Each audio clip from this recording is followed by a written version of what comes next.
Okay, everybody. Yeah, so let's just have a look at this vise that we've got here. Okay, so I got this from a friend, fellow colleague. It's a old record vise. I'm not sure if you can see there. There we go. Record vise number 25. So, as you can see, there's a lot of rust on this oak, on this little vise. Not that little, it's quite big if you, in comparison, if you look at the size of my hand compared to the one. It's not huge, but it's significant upgrade from the one that I've got at present. Which I'll show you in a moment. Okay, so here you can see there's a lot of pitting on here. I'm not sure if we will be able to rescue this vise, but we're gonna give it a shot. A lot of pitting on here. Not sure about the jaws, what the condition the jaws is going to be in. Yeah, look, this is basically an experiment. As you've seen from a previous video of mine, I recently restored a old power hacksaw, which was also quite badly rusted. Not as bad as this. So I'm not sure what this vise is going to look like underneath all this rust. But I was so impressed with the electrolysis process that I used on the restoration of that power hacksaw that I immediately thought that I should give this old vise that's been laying on a jetty next to the working area, next to where we service our boats from.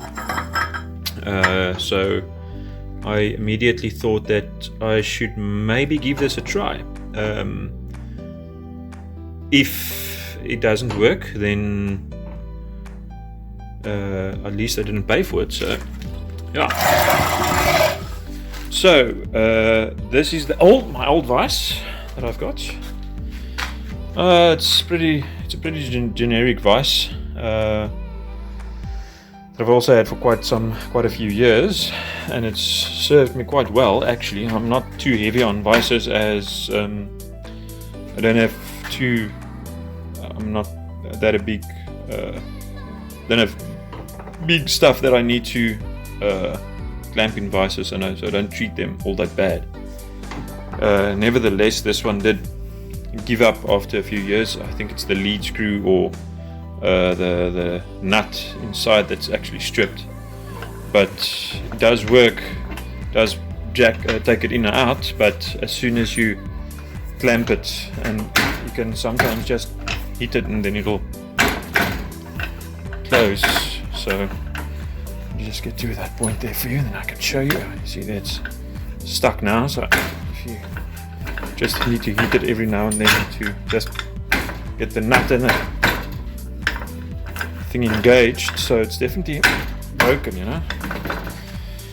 Anyways, I didn't use it for precision work or anything, so as long as I can get that one down there to just put some clamping force on whatever I need to hold down, I suppose it's alright. I've got some other vices which I use for work when I need to do more accurate work.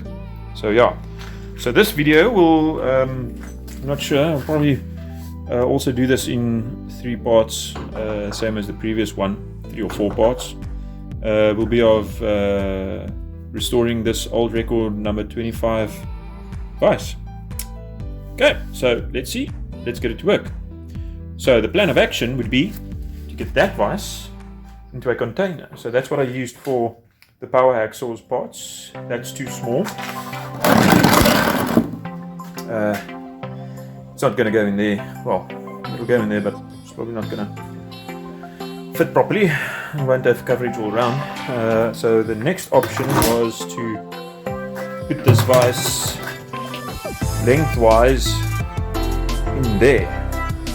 It's deep enough, wide enough.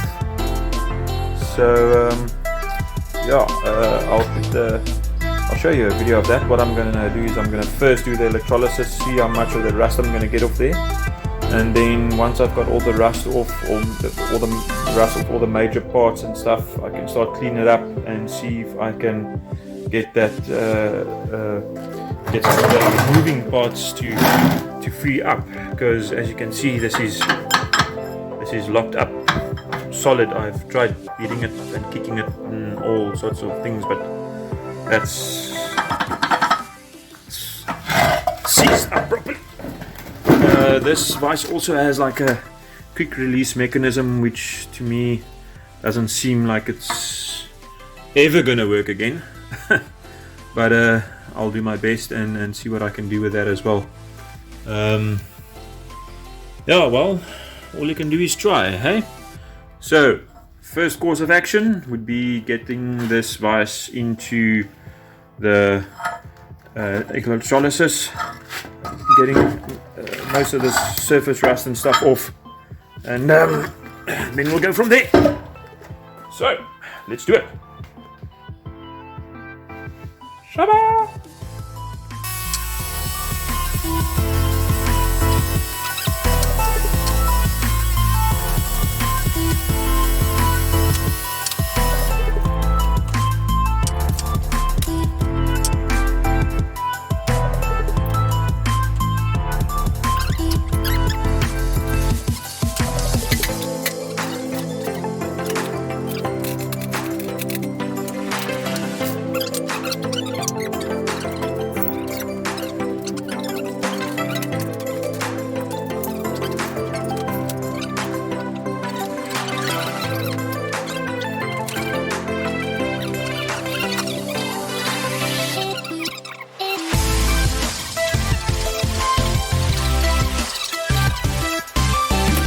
Okay, so we've got the vise in the electrolysis tank. There you can see it dangling down there, bubbling away, cleaning off rust while we wait. So we got our positive anodes going all the way around, and then we've got our negative rail running there. So we connect the vise, connect it up on that negative rail there, and that goes to the negative on the power supply. Power supply is just a normal 12 volt power supply, 20 amps, but I'm sure it doesn't draw that much. Probably draws more, like,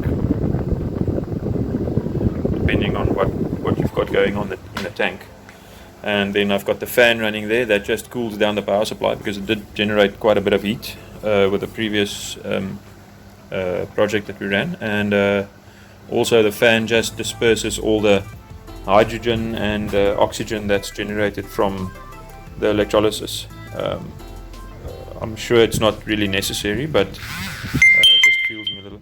Lets me feel a little bit safer. Okay, so we'll check back on this in a couple of hours.